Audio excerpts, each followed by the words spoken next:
We're back on Inside Tennessee with Knoxville Mayor Indya Kincannon. Just released her new proposed budget. Council will have to sign off on it in the next few weeks. Just to give you an indication of where the money comes from, more than half of it, 52% from property taxes. Local sales taxes make up 19%. KUB kicking in 10% in pilot programs. The mayor can talk about that. Where does it go? 44%. So almost 50 cents of every dollar spent in the budget goes to public safety, police and fire. And again, most of this is to pay for people. There are some 1,800 employees in the city, and that's the major cost of the city. This is page 40 of the budget, if you'd like to see it specifically. John? Mayor, we'd like to talk some specifics about this proposed budget. First, let me ask you, anything you really wanted to get in there you weren't able to? No, I think this budget has a lot of the things that is making our city proud, that's making great spaces, so I'm really pleased. I mean, you know, you could always do more with more money, but this is a budget that reflects our priorities on developing great spaces and creating community, public safety, violence interruption, supporting the arts and cultural institutions of our community. So yeah, it's got a lot of good stuff in it.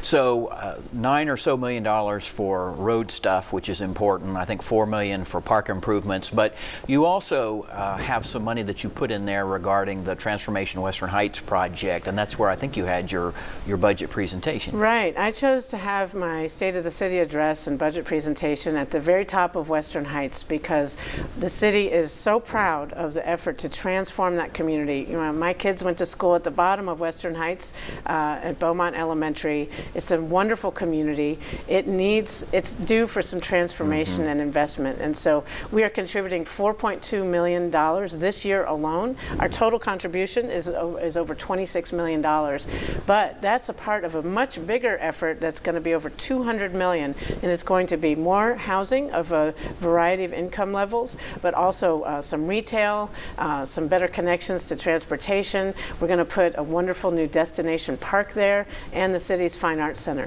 KCDC is involved in that project. KCDC is leading the effort, and it's thanks to their grant that they got from HUD, a Choice Neighborhoods grant, that we can move forward. The HUD grant's for $40 million. So that, with all the private investment, it's going to be a transformation. There's an amazing view at the top of Western Heights that most people in Knoxville may have never seen, but we are going to change that, and last week with my budget address was the beginning of that. I'll be candid, you sort of opened my eyes on that project. I had not been paying attention, and then when I started looking at what KCDC's put out, what you had in the budget, I went, oh, this is a big deal. It's a big deal, and I'm proud that we started the Head Start, a brand new facility for a Head Start program that's already open and serving families, because if you start with the kids, that's a strong foundation. One project that has the attention of everyone is the stadium project. Yeah. Already we're seeing work done. Randy Boyd was on this program a couple of months ago and said you're going to start seeing things come out of the ground this year, and they hope to be playing ball there in the spring of 2025 and really open to the public for a multitude of events. Mayor, there is money in the budget for the stadium. Where does that stand? You passed a significant hurdle this week. Yes, the Sports Authority is moving forward with the issuing the bonds to service the debt that's being borrowed on behalf of that stadium. So that's moving forward, and we're hoping to break ground in a very public, fun way later in May. And I'm really excited about it. It's going to be a nice transformation just east of downtown, a gateway to more economic revitalization of East Knoxville. The city is contributing $14 million towards infrastructure improvements in and around the streets and sidewalks and public plazas all around the stadium site. So it's going to be a huge win for our community. You've called it before a huge economic boost to this city. Put it in perspective to other economic boosts we've seen in the past. Where does this rank? Well, I don't know of any economic development project that's going to have as big an impact as this one. I mean, you know, building the convention center 20-some years ago has been ultimately a long-term gain. So that was a big one. But I think this is going to be even bigger because I think we'll pay it off sooner, and I think it will bring a lot of interest among young people who want to, come to UT and want to stay here, but want to know that there's some fun things to do. So, yeah, the economic benefits are going to be really big. People love roads and they love sidewalks, and you've got money in Yep. your budget for both of those. Matter of fact, a crew just did a great job on a small bit of Washington Pike, not far from here. Thank you. We appreciate that. Yep. Always appreciate the road maintenance and such. I'm going to put you on the spot about something that's kind of a pet peeve of mine, though. I love how the city paves roads. They do a wonderful job, and then KUB comes along and digs them up. Is there any way to fix that? Because it drives me insane.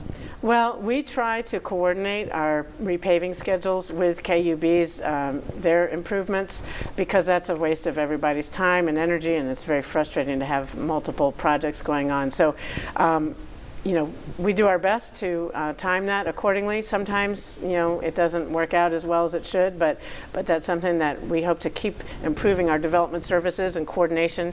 KUB has great leadership, and I want to just give a special shout out. You know, the City Council and we approved municipal broadband, and now that was a promise I made when I was first running for mayor. So I'm so thrilled that KUB fiber is already being implemented and should be available to all KUB customers in the near future.